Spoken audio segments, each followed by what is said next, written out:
Okay. Hello. Is that better? Here I am talking away with no sound. Can you hear me now? I'm not even going to keep going until you can hear me. Thank you guys for letting me know. Mm, mm, mm, mm.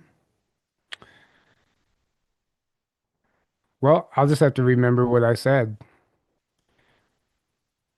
Okay. Sorry about that. Thank you guys. Thank you. Of course, there is technical difficulties, and it was my own user error. Everything was set up. I just forgot to turn my interface on. Okay, so welcome back, guys. Sorry for that. I have been talking for a few minutes actually. So, yeah, I'm getting text also. Thank you guys. Uh, so, welcome back. I just got back from Hawaii. I've been dying to get back into this book series, but I've been on like a 2 week vacation slash work trip. We were in on the Big Island hosting a conference, which was amazing. But I've been dying to get back into the series. If you're new to this channel, we are covering Genesis for the Space Race by John B. Leith, The Inner Earth and Extraterrestrials. I have been basically doing a deep dive on my favorite parts of this book, which I think people need to know about. And it's a whole historical document and of what happened and basically the history of ufology. It's the true genesis for the space race. All of the events that happened that eventually led us into developing these flying saucer programs and then making our way to space and other dimensions and even Hollow Earth. And it's a very, very interesting book series. And I highly recommend going back and watching the Men from Atlantis series, which is essentially a prequel to this series. It covers how the Germans have found inner Earth in the 1500s and what they discovered. This group that called themselves the New Atlanteans, and it's a fascinating history, and it entails basically Germany fleeing to Hollow Earth after World War II. And there's a whole history there. And then the previous episode of this series, which by the way, there are, if you're new to YouTube or how this works, YouTube separates your videos. There's the regular videos and then there's the live tab. You have to click the live tab to watch this series because YouTube just won't put it all in one thing. They make it confusing for people for no reason, absolutely no reason whatsoever. But I highly recommend also going back and watching part one of this, which covered Operation High Jump in a way most people don't have never heard before because there's much more to the story. Obviously, there always is. And this book I discovered contains a whole written history of what actually happened. We kind of had the bullet points, we had the highlights, the cliff notes for Operation High Jump, and now we have a little deeper insight into what actually happened. So that's what I covered in a previous episode. And in today's episode, we are going to be covering the post high jump expedition. So essentially, Admiral Byrd went against orders whenever they went down to Antarctica after World War II, to go see what the Germans had established as far as any colonies. They had heard they had set up shop there, and Admiral Byrd had already been to other parts of the inner Earth where he encountered an ancient race that had a German dialect, and it was very interesting. But they had heard that the Germans moved down there in the South Pole after World War II. So Operation High Jump was essentially a reconnaissance mission, and Byrd went against orders and got a lot of people killed. And today we're going to be getting into how the U.S. peacefully invaded after Operation High Jump. They say peaceful invasion because up until this point, they had never, the Germans didn't know that the U.S. had a flying saucer program. And this was kept secret for a number of reasons. For one, even Admiral Byrd didn't know this because in the event that he got captured, he wouldn't be able to release that information. It's like plausible deniability, right? So the U.S. had secretly, which we'll learn in today's part, that has secretly been developing a flying saucer program since 1936. And the heart of the program was from 1936 to 1960. At the exact same time, the Germans were doing it, but the U.S. managed to keep it more secret, and everything's compartmentalized. So you're going to hear different nuggets from that story from different people, and contradicting narratives and stuff because no one really has the full picture, right? So just checking the chat. Okay, everything's still good. So today it's absolutely fascinating. So we go back with a flying saucer of our own. They call them roundwing planes, and it's an incredible story. So I'm gonna share my screen here and play. I'm gonna play a portion of this book, which is chapter. Man, I don't know the chapter number. I should have had that memorized. It is chapter uh, so 12, chapter 12. The USA peacefully invades the inner world. And I'll leave that open. And let me share my screen here and we'll get going. Okay. Thank you guys all for being here, by the way. It means a lot. This is something that I really enjoy doing. And I think this is crucial information that everybody should know, but I know not everybody's ready for it. So I started this channel just to kind of go over this kind of stuff and hopefully it finds the right people. Okay. Share sound. Okay. Oh, you know what? I gotta change the speed just a little bit. I had it sped up slightly.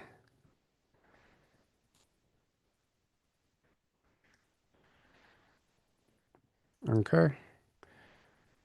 And I'll do a quick audio test. Let me know if you guys can hear this. Deep down, hundreds of feet below, a Kensington, Maryland meadow are stored the logs of Admiral Richard.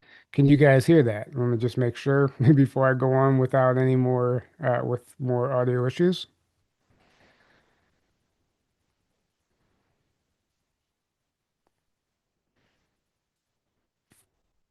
Deep down, hundreds of feet Okay. below. Looks like we can hear it. All right, here we go. I'm going to start that over and let's just dive in and I'm going to pause it periodically and comment on some of the more interesting parts. Deep down, hundreds of feet below, a Kensington, Maryland meadow are stored the logs of Admiral Richard Byrd's tragic 1947 flight into the interior world. In another vault adjoining the Byrd records are some other historical American accomplishments of greater significance, contained in 14 classified books listing the records of the U.S. roundwing plane development and the accomplishments of their inaugural flights from 1936 to 1960. These books tell of the men who blazed new trails into the atmosphere of the upper and inner world. Even today, the names of these humble, Lindbergh-like aviators must be kept secret because of the knowledge they possess. So that's interesting already. They're talking about the flying saucer program from the 1936 to 1960, but they're talking about all of these men who is that, they're pioneers in space travel and interdimensional travel and hollow earth exploration. And we'll never know who they are. We'll never know. Let me go back slightly. World. Even today, the names of these humble, Lindbergh-like aviators must be kept secret because of the knowledge they possess, if it were known to those who are political adversaries of America in 1980. In 1978, the authors were given an opportunity to review the logs and papers and make some valid judgments about the history of U.S. aerial progress in the 1940s. To understand the continuous interplay between the German and American endeavors in the attempt to conquer space via dual versions of the roundwing plane, it was necessary first to see the log of Byrd's last flight into the inner world and his unauthorized confrontation with a superior force of new Germans. The Byrd episode after his 1947 flight into the inner world is continued. Upon his release from the carrier's sickbay, where he had been confined while in a state of shock, he was flown to Washington and appeared immediately to explain why he had fired on the Germans and disobeyed orders. So this will all make a lot more sense if you have watched part one, which explains this in detail. So Byrd left that expedition in shock. He was sent to the sick bay on an aircraft carrier, and we're kind of continuing from there. His last instructions had been to go armed, but not to open fire in the inner world under any circumstances. Hence, on appearing before the Joint Chiefs of Staff after his return, he was downgraded for disobeying a written order. But for purposes of avoiding publicity and breaking security, the committee voted not to court-martial him, though a court of inquiry was later called to decide on disciplinary action. After all, they argued, Byrd had taken in a squadron of specially built planes with competent crews, and by his willful ego had sacrificed the lives of over 30 young airmen. Had the Germans not honorably saved the surviving American injured and returned them quickly to the surface aircraft carrier, as recorded in the committee minutes, the mood of the committee most certainly would have been to sentence Byrd. but the national security lid was still on the Antarctic foray. There is also an indication in the minutes that the image of Byrd created by his former explorations might be considered more important to future historians than his fiasco in the inner Earth. Nevertheless, everyone connected with the expedition considered it a tragedy, except Byrd. An exhibit placed before the Court of Inquiry in 1947 contained 5 typed pages written by Byrd, telling of the successful exploit.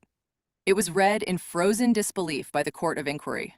The navigator's brief one-page resume told the real truth, along with witnesses on the commander's plane and the survivors returned by the Germans. The findings of the Court of Inquiry, which were forwarded to the Joint Chiefs of Staff, labeled Byrd mentally incompetent. So that's what happened when Byrd came back and told the story, told the truth of what they discovered. He was labeled mentally incompetent and eventually silenced and told to never speak of this stuff again. And this was the beginning of, well, not the beginning, but it was definitely in the early stages of the secrecy and controlling that narrative, and us never potentially learning about Hollow Earth and what's really going on inside of our planet. In fact, they have given us the exact inversion and are telling us the planet is flat and space is fake, because what better way to cover all this stuff up is just than to have everyone looking somewhere else. Furthermore, they recommended that he be allowed no further participation in the program of inner Earth penetration, without further review, because of his insistence in boasting publicly about the episodes. According to the notes of Byrd's briefing for his 1947 flight, Air Force intelligence had advised the Navy not to take him into confidence on the roundwing planes built in America, because in so doing, he might be forced to tell the Germans of them if shot down. The Byrd chapter on the Antarctic was tragically closed. In the next U.S. Air Force book, opened deep underground in the tombs, were laid out the original records of the U.S. attempt to correct the Byrd fiasco. The Joint Chiefs of Staff elected to drop what had amounted to a devious approach to the new German menace located inside the Earth. The next penetration of the inner Earth would be with roundwing planes, carrying competent commanders and trained crews. The new ships would be the sleek 60-foot craft that had been redesigned in the last year of the war. So that's interesting. They finally decided, okay, we need to let the Germans know what kind of technology we have and show them that we're equals and that they're not superior to us. We're not inferior to them. So I think this is important to highlight as well, because with the current disclosure of the alleged, UFO and alien disclosure that we're waiting for right now, still, it's all out there in these books. It's all been told. It's all there, everything and some, right? But this really lays out this flying saucer program that was basically, we were well into space by 1960 and exploring the inner Earth as well.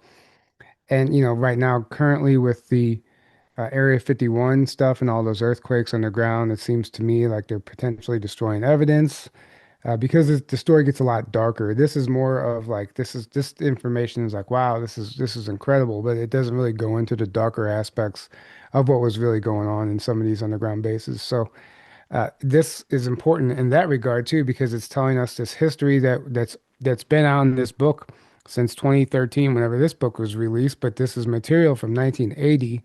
So this is old news. This is all old news. And here we are fighting for disclosure still, waiting for, aliens.gov to give us something new. The new ships would be the sleek 60-foot craft that had been redesigned in the last year of the war. Top speed of these latest models was over 7,000 miles per hour, and they were filled with sophisticated electronic gear for control and navigation. Also built into the craft were long-range, precise photographic cameras. That first ship, Air Force reference number 16, left in April. The ship chosen for that trip could race the sun, beat the wind, and chase the stars. One of the 12-men crew referred to her as the sweetheart of time and space. She was so fitted that cameras would photograph a 360-degree arc surrounding her flight pattern as she moved through the inner world. The sweetheart of time and space. And it's interesting, pay attention to this part about the cameras that were basically retrofitted onto the craft. So as it was flying, it was constantly filming and taking pictures and mapping out the whole interior of the planet, which, according to books like The Secrets of Antarctica or Brad Olson's book, it's been extensively mapped just like the surface, and there's continents and mountain ranges and oceans and rivers, you name it, it's all there, and all the different countries. So, and this was the beginning of the USA mapping, the early stages of their mapping process.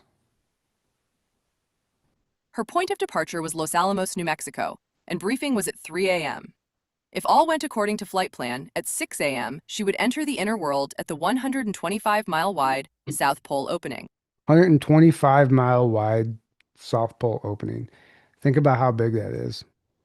The purpose of the flight was purely high-level photographic reconnaissance. The ship carried absolutely no armament. At the briefing, instructions were to fly through the South Pole opening's rock funnel at 5,000 miles per hour, proceeding on a course northward and emerging into the upper world again through the North Pole neck of the Arctic Ocean. As the American craft flew through the inner world, 3 small 16-foot photographic scout planes would leave her hold and do reconnaissance of specific urban and military sites. These small scouts, nicknamed fleas, flew at speeds in excess of 7,000 miles per hour and returned safely to the 60-foot mothership before leaving Inner Earth's airspace. Once out of the Inner Earth, the American ship was to land in British Columbia, where debriefing would take place. So you guys stay on track here. They're planning to fly from pole to pole, fly in through the South Pole, out the North Pole, and land for a debriefing in British Columbia. That's the plan. Where debriefing would take place. The aerial trip was unbelievably successful, and so fast and uncomplicated to the crew that it was described by them as almost uneventful. But the expedition was less so to America's military strategists when they examined the photos. For beyond doubt, the pictures accurately gave the U.S. its first authentic aerial panorama of the entire interior world. When the photos were evaluated, it was decided to send a second flight as soon as maps could be completed and flight plans made ready. In early June, the second roundwing plane, Air Force reference number 18, took off from British Columbia for the North Pole entrance. The plane commander was Major R. Davies. So after they had flown pole to pole, they did the debriefing in British Columbia.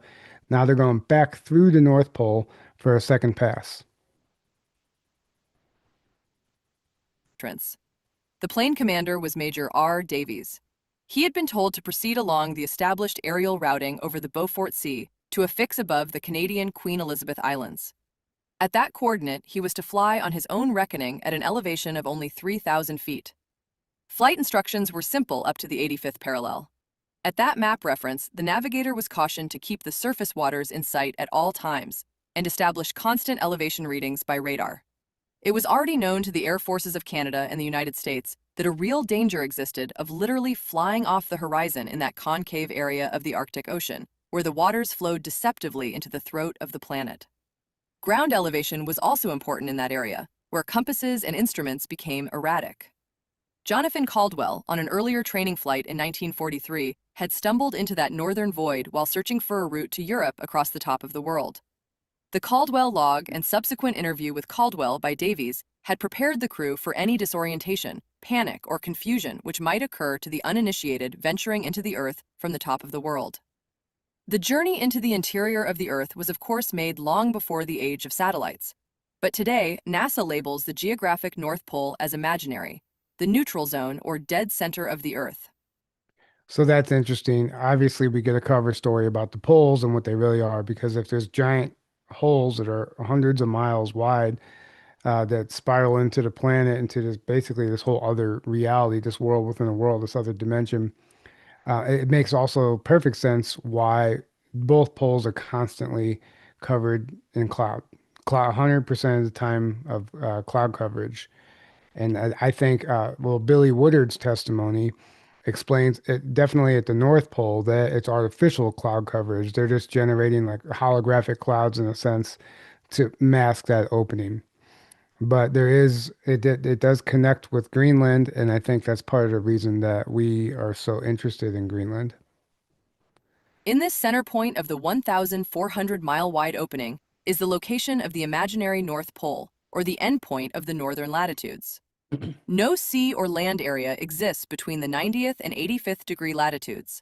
It is a gaping hole. 85-degree latitude is located approximately on the edge of the opening to the hollow interior of the Earth. The true magnetic North Pole starts at 86/east longitude over the Taymyr Peninsula of Siberia. But in 1947, there was no navigational chart on how to reach the top of the world, at the edge of the gaping hole that led to the interior. Gaping hole.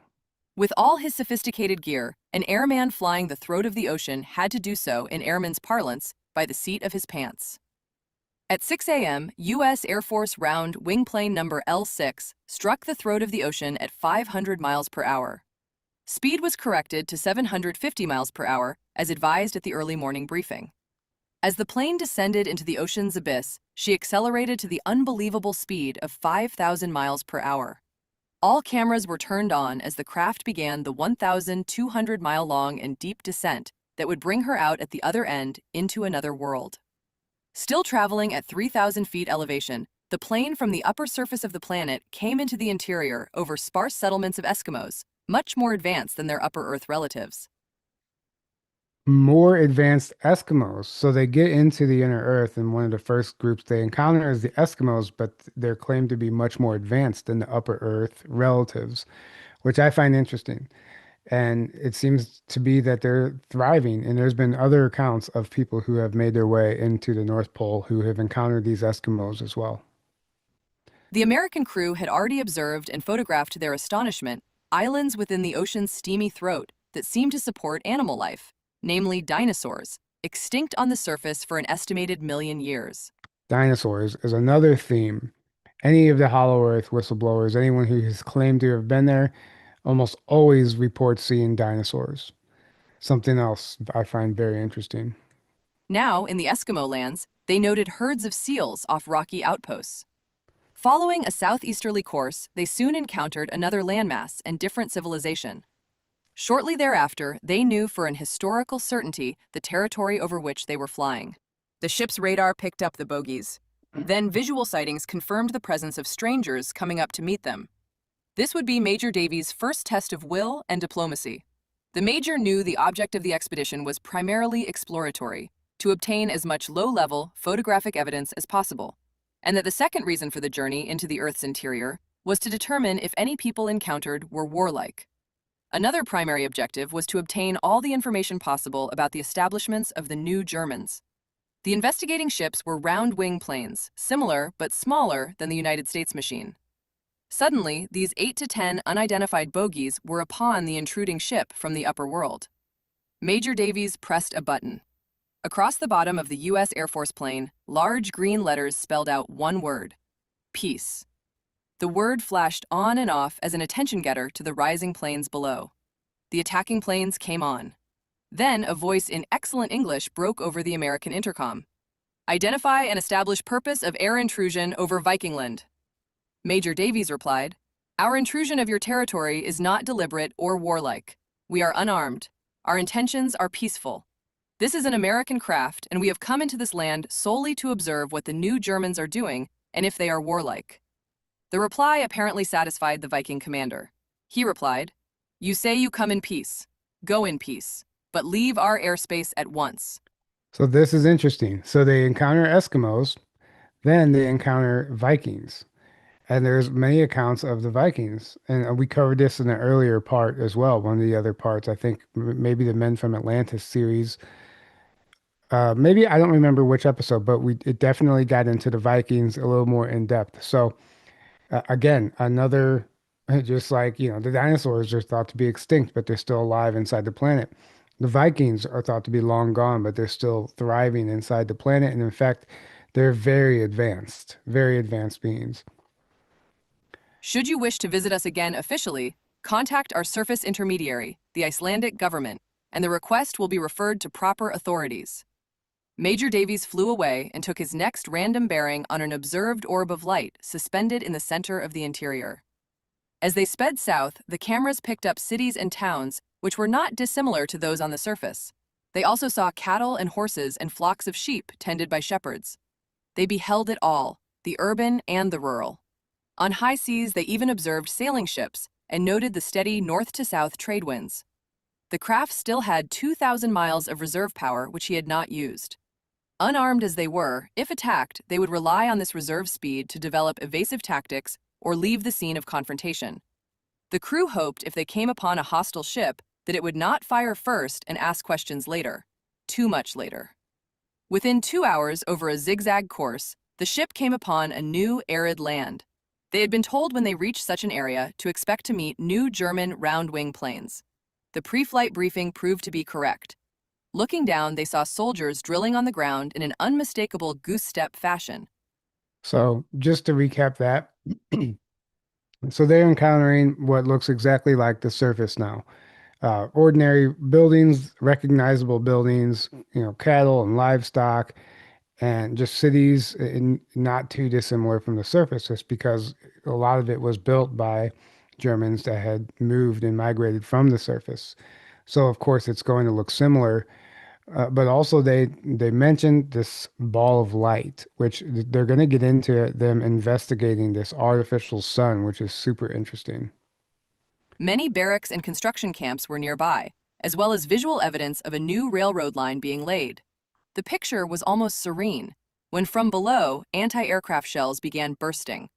The pilot shot up to 60,000 feet and remarked, "I'll bet those shells have 'Made in Germany' stamped on them."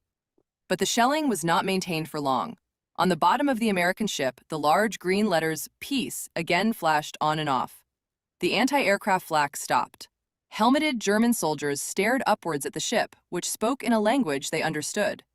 Continuing its random search, the American ship then flew over a large settlement with an established airport. Breaking into the American wavelength, a voice in German asked for identification and flight plan. Major Davies knew a second critical point had been reached in his reconnaissance of the inner world. The flight officer handed the mic to a lieutenant who spoke German, replying to the tower as follows. "We are a lost surface craft, origin USA. We can't explain how we arrived here after our compasses went crazy. Instruments now working okay, but navigator cannot identify landmarks. Can you give directions?" No German roundwing plane took to the air. So that's interesting to me. Now they've established communication with the Germans on the ground, and they're pretending like they're lost, which is hilarious to me. Can you give us direction? We don't know how we ended up here, et cetera, et cetera. The cameras on the American craft continued to whir away at the city and its environs below. Later studies showed the city to be New Berlin. The German tower operator paused, as if in consultation. New Berlin. So they have found New Berlin, which exists, resides within the planet. Interesting. The cameras on the American craft continued to whir away at the city and its environs below. Later studies showed the city to be New Berlin. The German tower operator paused, as if in consultation. Then he replied, giving an explicit bearing on how to depart to the surface. The American craft, still speaking in German, thanked the tower and left the scene on a northerly compass bearing as directed. After flying over the city at 3,000 feet, the American craft began its northerly track and later turned back toward the equator of the interior, where a diminutive ball of light acted as a marker. An hour later, speed was reduced as they came up to the interior sun. The light was not intense, nor did it hurt the naked eyes. As they approached the huge 600-mile diameter orb, they noticed it resembled a gigantic China lantern. 600-mile diameter orb artificially created in the center of the planet that illuminates the hollow Earth. Now, this is not to be mistaken for some of the other illumination uh, methods that are illuminating the Agartha network, which are caverns within the Earth's crust. We're talking about the core of the planet at this point. Huge 600-mile diameter orb, they noticed it resembled a gigantic China lantern, around the circumference of which there went a railed catwalk. Plainly visible were huge doors leading to the interior, where it was apparent the source of the diffused light was located. Closer aerial inspection did not reveal how the man-made orb was suspended in mid-air. The crew noted that one side of the man-made sun was covered by a shield, which in slowly turning provided daylight and darkness to the inner world, as did the sun above. While the American craft studied and photographed the scientific marvel, a third confrontation was occurring. From high above, another squadron of unidentified Aturian roundwing planes descended on the lone American ship, which was strictly out of bounds in the inner sun area. The peace sign in green was again flashed on, and the ship turned for the newcomers to see the sign. The challenge came abruptly. Identify presence near sun and explain. The American commander quickly responded. The commander of the Aturian ship then asked the surface craft to leave, and his police squadron escorted the intruding ship back in a northerly direction towards the entrance at the top of the world. In their flight of fantasy through the inner world, the ship cameras also photographed a waterfall which dwarfed Niagara Falls. Nearby was a hydroelectric station. At another location in the continent, where the Aturians dwelt, was seen an immense geyser of water, throwing millions of gallons of steam and hot water into the air and forming a giant lake. From the reservoir, a network of pipes was seen leading to cities many miles distant. The crew were now accustomed to various and changing environments. They came to the conclusion the inner world was not as densely populated as the upper world, but the next primitive tableau was unexpected. For in an unoccupied land in which there were no signs of civilization, the cameras came upon a time frame that went back into ancient history. In this area, they actually saw a primitive tribe fighting an enemy with spears, bows, and arrows. There is nothing new under the sun, even a man-made sun. That's interesting. So they encounter a primitive tribe as well. So, they go investigate this artificial sun. And the Aturians, by the way, are like basically descendants of the Atlanteans. And so the Aturians, they do also have uh, a German bloodline, German descendants.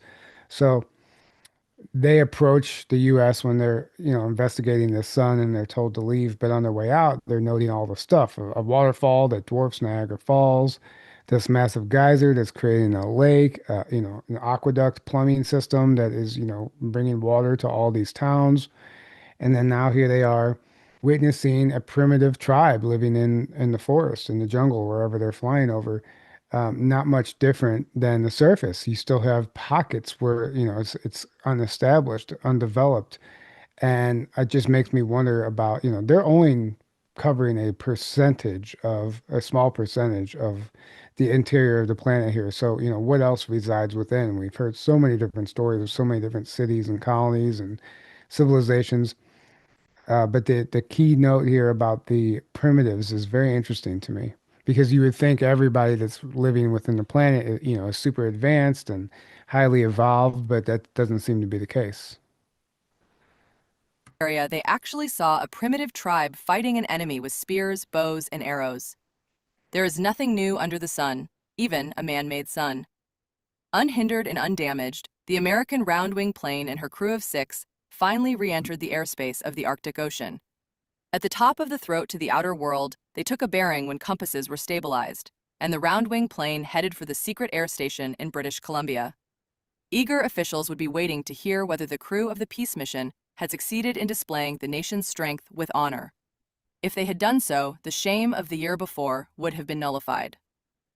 A new universal word, peace, had been flashed to all nations in the interior, whether the inhabitants spoke German or Scandinavian or the old language of the world. But even then, on reassessing the outcome of the journey to the interior, American leaders knew there were nations on the surface who would have come up to fight had their territory been violated, even unintentionally.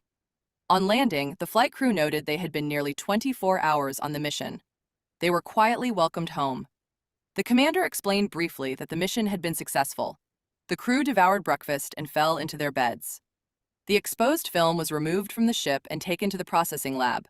20 hours of photographs would be the visual result of the cameraman's skill. Later, when the film was edited, the meteorological data studied, along with the record on the navigator's tape track and radio confrontation dialogue, the U.S. would be provided with its first graphic understanding of the world within our world that had been kept hidden for millenniums. After the films were developed, the pictures would show the inner atmosphere of clouds and rain and even a massive thunderstorm, where bolts of lightning flashed in the same frightening way as they would have done on the surface. The debriefing took several days, and experts from across the United States and Canada were called in for discussion.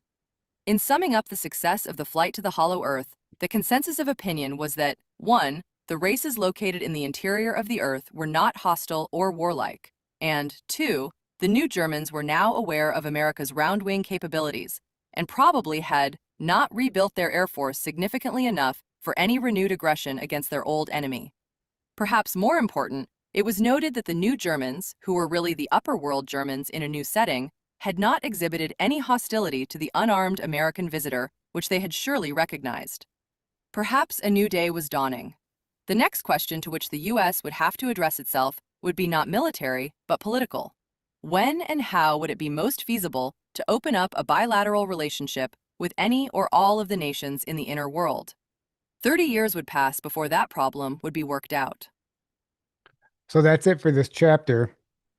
It's super interesting because we've established peace with Germany at this point after Byrd went against orders and created a whole issue during Operation High Jump. You know, we have this whole Project Paperclip narrative where these German scientists come in and embed themselves into United States infrastructure and take over leading positions, top CEO positions, and basically all of the major corporations and organizations in the United States. And they take over the military bases, including NASA. Warner von Braun takes over NASA. So to me, this seems like Paperclip was a joint US German effort to maintain the secrecy, and this was allowed in some capacity.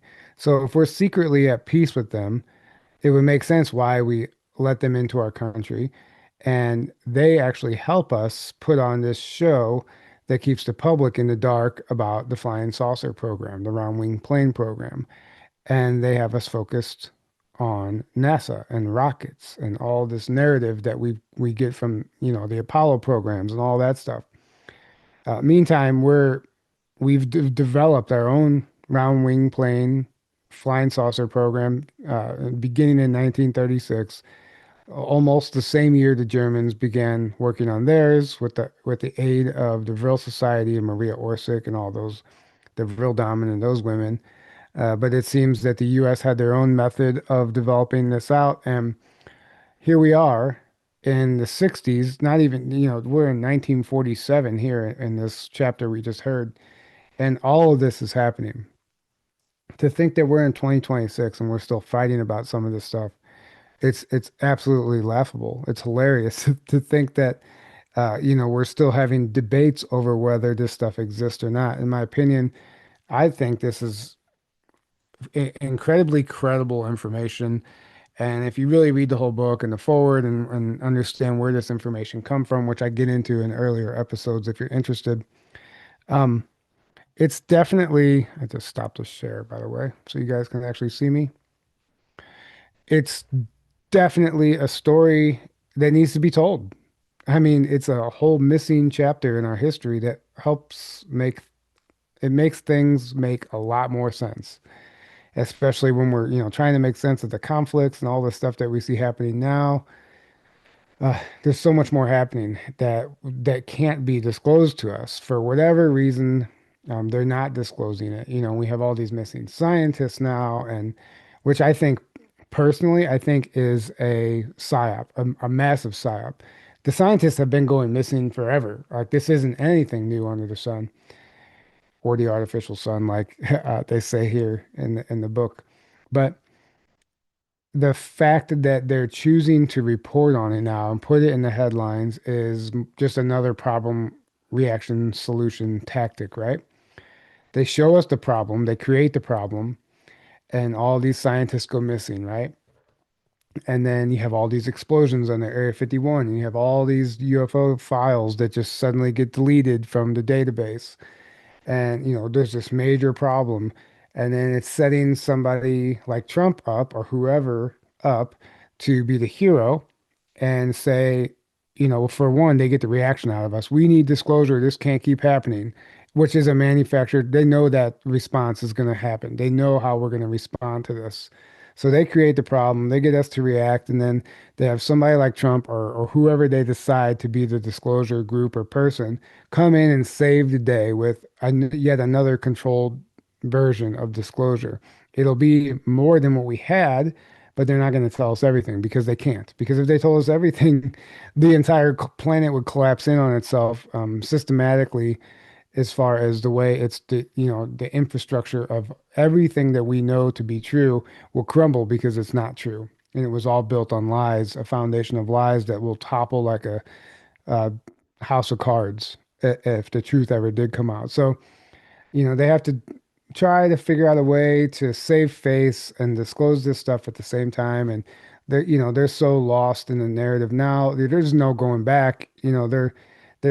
They've They've dedicated themselves to this lie, and the only way out for them is death at this point. We're not going to get the truth from most of these people because the truth would mean them going to prison, and they're not going to do that. They're not going to blackmail themselves. So it's up to us to create videos like this, read books like this, and share this information because it's absolutely crucial that we understand what happened and at least consider it. It doesn't, you don't have to believe in all this stuff. I do find it to be credible, but it might not all be true. And, it's just another piece of the puzzle that is worthy of consideration, in my personal opinion. So um, I think. I think I'm not going to go on much longer unless anyone has any questions for me in the chat. Thank you guys for being here today. Part three of this is actually going to be essentially a prequel. So we started with Operation High Jump, then we got into the post high jump expedition. Part one, I'm going to go backwards to the chapter before, and it's going to be Admiral Byrd's first reconnaissance mission and how they even they mapped out the entrance and found the hole and found the way into the planet and all that stuff, which is super fascinating as well. But I wanted to start with kind of the meat of the story. Then we'll go back and get into some of the logistics on how they established the fact that there even was a hole and entrances and how they get there and all that stuff, which is incredibly fascinating. And there's a lot of data points and information that we have to consider, especially understanding that, the North Pole and the South Pole have been kept under wraps for quite some time. And I think the information in this book explains exactly why. So stay tuned for that. I'm gonna try and do maybe one a week. We'll see how this goes now that I'm back in town. I'm gonna try to do one a week. Thank you guys all for being here. Thank you. Sorry about the audio issue at the beginning. I might have to just I might just edit that part out and re-upload this video because that'll be annoying for people that are tuning in to watch the replay. So I might take care of that. Anyway, the book is Genesis for the Space Race by John B. Leith. Absolutely fascinating information. Mind-blowing, game-changing, life-changing information, history-changing information here.